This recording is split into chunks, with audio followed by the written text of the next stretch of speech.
What's going on? Huh? Did something happen? Did something bad happen at work or at home? Evan! Did something happen to Evan? Is he hurt or sick or missing? Is he really my grandson? Are you sure he's my flesh and blood? Yes, of course he is. Why would you even doubt that? He's your son's child, and he looks just like him. Oh, really? I wouldn't know because I've never seen him. Why are you sheltering him from me and the rest of the world? Your parenting practices are very questionable. You're keeping him away from me and from other people who could teach him valuable lessons and skills. I'm not sheltering him from anyone. Whenever we walk around the neighborhood, I make sure he says hello to all of our neighbors. I'm not trying to prevent you from seeing him or anything. We just went over to your house 2 weeks ago. You're exaggerating and being paranoid. That's not enough. He's going to know the people in his neighborhood better than he knows his own grandmother. You're being very inconsiderate. Think about how that looks for me.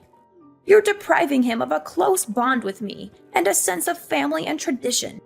Mom, listen. We've discussed this before. Wanting to see your grandchild is one thing. It's totally different to want to see your grandson so you can force him to do what you want. You invited him over, saying you wanted to play, but you made him rearrange your living room with you. You tell everyone he's going to Harvard, so you force him to study instead of letting him play outside. It's no wonder he doesn't want to come over that much. You use him as a tool to fulfill your own agenda and to impress others. You don't let him have fun or be himself. You make him feel stressed and unhappy whenever he's with you. What are you saying? How dare you talk to your mother-in-law that way? Are you accusing me of being a bad grandmother and a bad person? How disrespectful and ungrateful of you.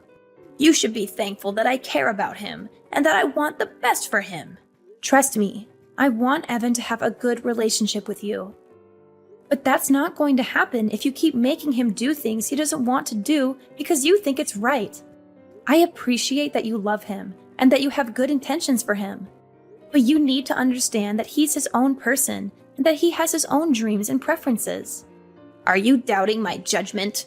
You're such a naive, foolish woman. I've been on this earth far longer than you have. I know what's best for him. You're really failing as a parent. I think you have a lot to fix about yourself before you can continue to raise your son. Yeah, okay. I'll get on that. Sure, whatever. I'll do that right away. By the way, when are you expecting your baby? James told me the news. You're having another child, right? Why did you keep it a secret from me? Why didn't you share this wonderful news with me as soon as you knew? Oh, my bad. We've been very busy and stressed since we learned about it. This is what I mean by your mistakes and flaws. You need to improve yourself before your second child is born and be a better mother and a better daughter-in-law. I'm warning you now. You better have a daughter this time or you'll face the consequences. What is that supposed to mean? I can't choose the gender of my baby. It's determined by nature and chance. I don't care about that. What if you have another rude and disobedient son like Evan?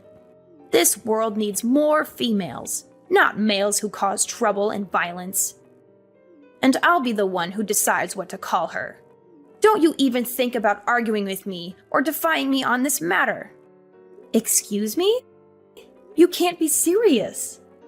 I've always dreamed of having a little girl of my own. It's not my fault that my marriage ended before I could have one.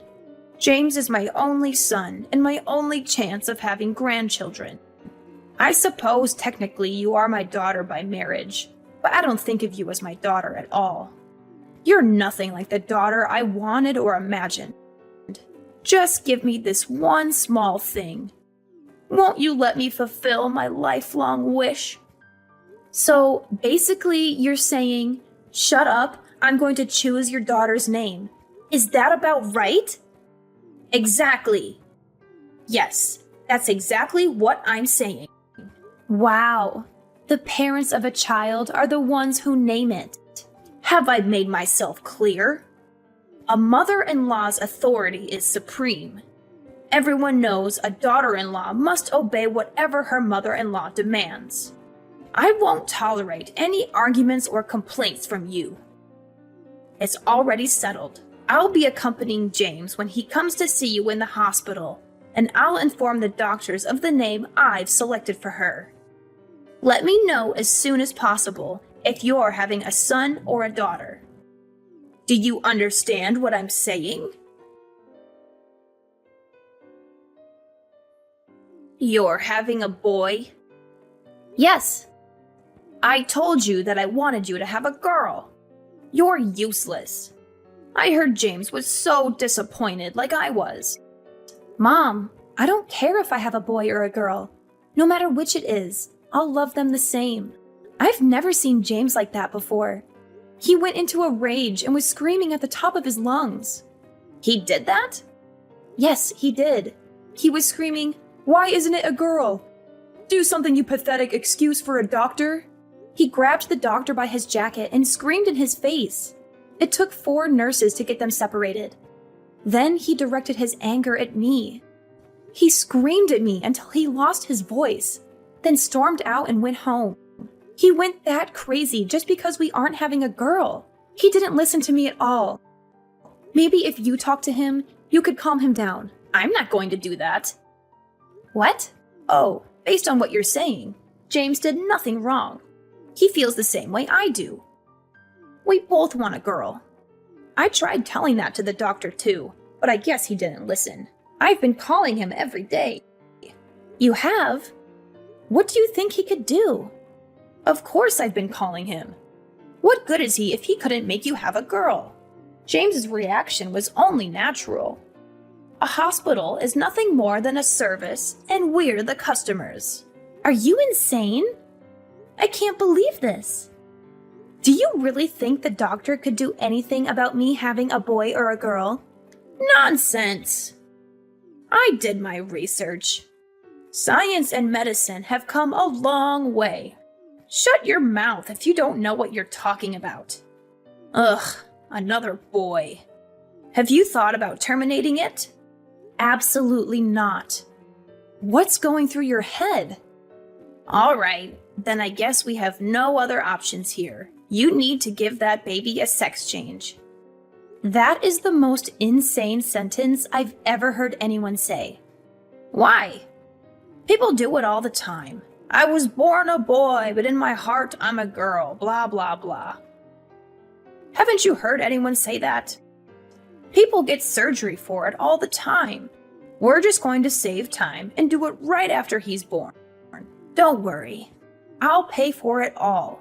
That's what I decided, and my word is final. Understood? Kathy, are you listening? Yeah. I just had to go and throw up. Don't try to fake morning sickness. You're not fooling me.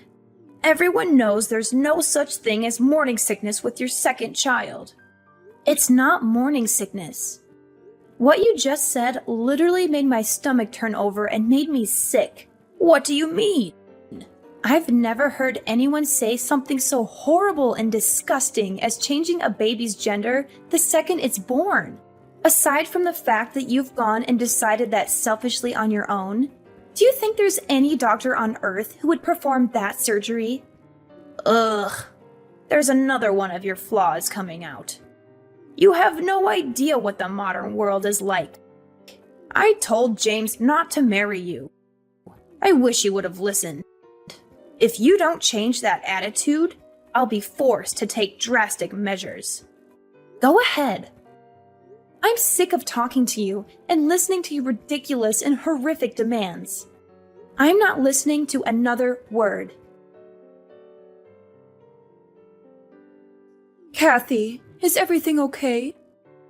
You seem a bit off lately. What do you mean? Yeah, everything's okay, I guess.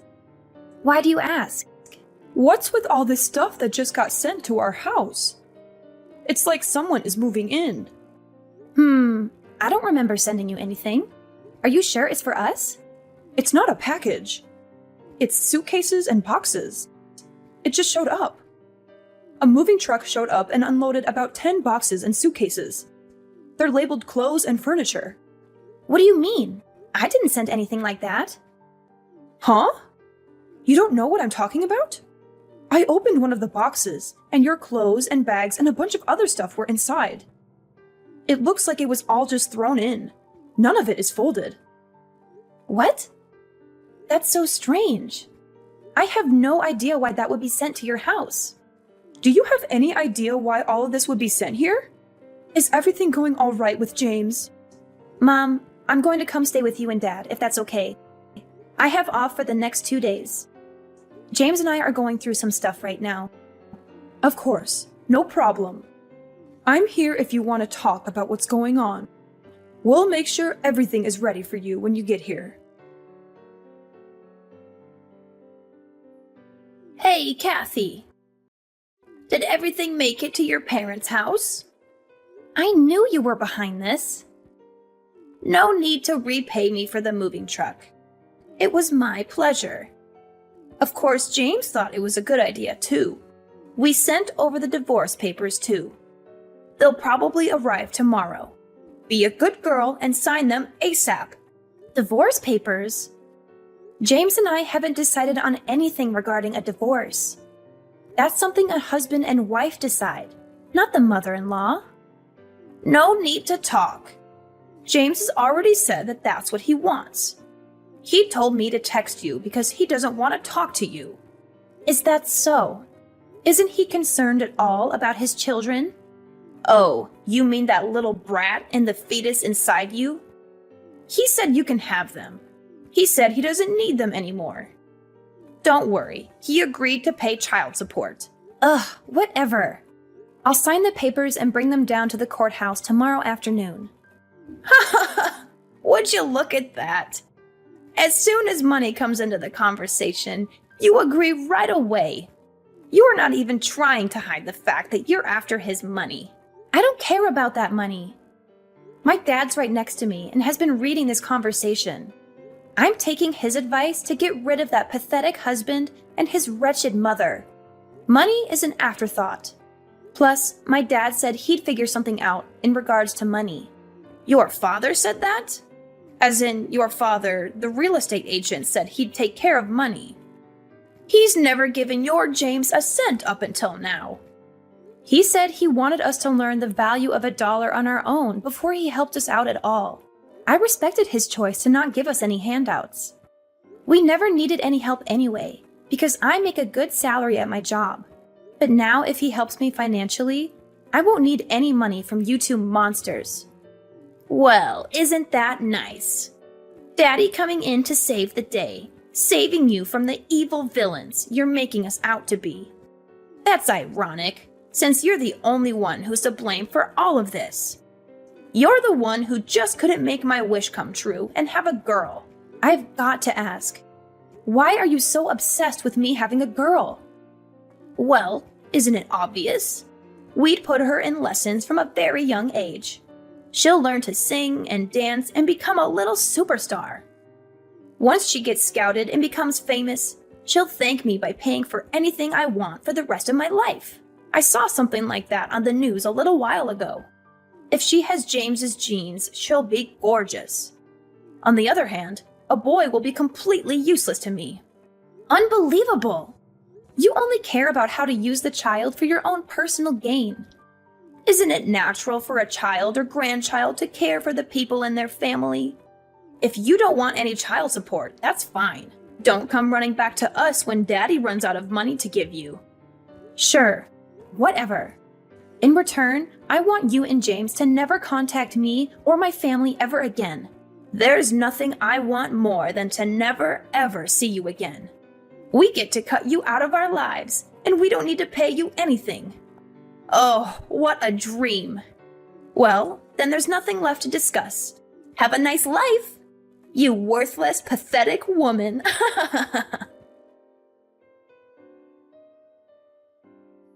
Hello, Sandra. It's been a while, huh? How have you been, huh? Who's this? What do you mean? It's me. I had the displeasure of having your daughter marry my son for a little while. It's Kyle. Oh, I wasn't sure who it was because I thought my daughter very clearly told you never to speak to any of us again. Trust me, I wish I didn't have to. But there's something I really need to talk to Kathy about. For some reason, I can't get a hold of her. Is that right? So what could you possibly have to tell my daughter? Well, James got married last year. I see. Congrats. It's nothing to congratulate me on. What's that supposed to mean? His new wife is awful. She doesn't listen to anything I say. She always talks back to James, too. She's too abrasive and dismissive of our advice and requests. Oh boy. Sounds like a real problem. The worst part about it is she doesn't want to have any kids. Well, it's becoming more and more common these days for married couples to decide on not having kids. I don't care about other couples. Isn't it a woman's duty to listen to her mother-in-law's wishes? It's completely unacceptable. So that's what I wanted to talk to Kathy about. I was wondering if Kathy could take James back. Excuse me? In a few years, I think I'm really going to slow down. I'll need someone to look after me. I don't think this new woman is going to help me at all. So let me get this straight. You want Kathy to come back so she can take care of you when you get old and feeble? Oh, not just that. If she comes back, I'll forgive her for having a boy instead of a girl like I wanted. I won't say anything else about her having a girl. What do you think? I don't even have to ask her. It's a resounding no. What? He's married now. What is he going to do about his new wife? Well, of course I'll have them get divorced. She's not a good fit at all in this family. That's what I thought. I don't think there's a woman on earth that's a good match for your family. Pardon me? Actually, I'll put it this way. You and your son are not a good match for my daughter. There's absolutely nothing you can say or do to convince me to let Kathy go back. Is that so? Like mother, like daughter, right? Oh, you're both disrespectful. Not to mention you're both good at getting on my nerves. Fine. I'm never going to contact you ever again. Really? Oh, that's great. I don't need a worthless woman who can only have boys. Oh, by the way, we named the baby Ricky. What? Kathy said she wanted me to be the one who named the baby. It took me a while to think of a name, but I really liked Ricky. Once she was born, she really did look like a Ricky. What are you talking about? Wait 1 second. Yes? Your daughter had a boy, didn't she? Nope, it was a girl. What? You didn't know? Of course not. The doctor said she was having a boy. Oh, that's right. Turns out the first ultrasound didn't get the best view of the baby. After the third checkup, the doctor confirmed she was having a girl. Oh, she's the cutest little girl on earth. She really resembles my daughter. I don't believe you. I know you're lying to get on my nerves. I'll have to come over there and see for myself. Do not come anywhere near us. If you really don't believe me, I could send you a picture. Never mind. Not going to happen. We've decided as a family to keep my granddaughter's identity private. There are a lot of crazy people in the world. You being one of them. Did she really have a girl? Yes, she did. Speaking of little Ricky, I have to go pick her up from preschool. Wait a second. Okay? Sandra, please. What? My life these days has been miserable because of my son's new wife. My son doesn't do much for me anymore either. There's a chance they might kick me out of their house. Oh. I was hoping you could welcome me into your family. It's not fair. Why do you get to see your grandchildren every day? They're my grandchildren too. Are you trying to become a comedian or something? It's not a joke. I'm being serious. Please, just try and convince Kathy to change her mind. Give me a second to think about that. Absolutely not. You'll never be a part of this family, you psychopath. Have you already forgotten what you put my daughter through? Stop! That's all in the past. Water under the bridge. I want to see my grandchildren. You're the one who didn't care about what happened to them. We have no obligation to let you see them. You're such a stupid woman, aren't you? You're so selfish keeping your grandkids all to yourself. You're horrible. How do you expect a woman like me to live on my own if they kick me out of their house? If anything happens to me, it's your fault. You'll be fine. I actually came up with a great idea. What is it? Get a sex change. Science and medicine have come a long way. Shut your mouth. I'm going to block your number if you say stupid things like that. Sandra, are you there? After that, my ex-mother-in-law unexpectedly arrived at my parents' house and caused a huge commotion. We had seen this day coming, which is why we had packed our bags and moved out of our old house 2 years ago. We felt bad for the poor people who had bought our old house and had to deal with her. My mom filled me in on what she had learned from the neighbors. James and his new wife had finally had enough of her and had thrown her out of their house. She now lives by herself in a dirty and tiny apartment, squandering her money and crying about how awful her life is. Her husband had made a terrible mistake in marrying her. She does not have a job or do anything useful around the house. She has a severe gambling addiction that has put them in a lot of debt. She also sleeps around with every man she can find. My ex-husband works very hard to pay off their bills and to take care of all the household tasks. He changed his number and texted me, pleading me to come back to him, but I ignored him. I would never leave my parents, who have been so kind and helpful in raising my children. Our lives are much more peaceful and happy without those two horrible people in them.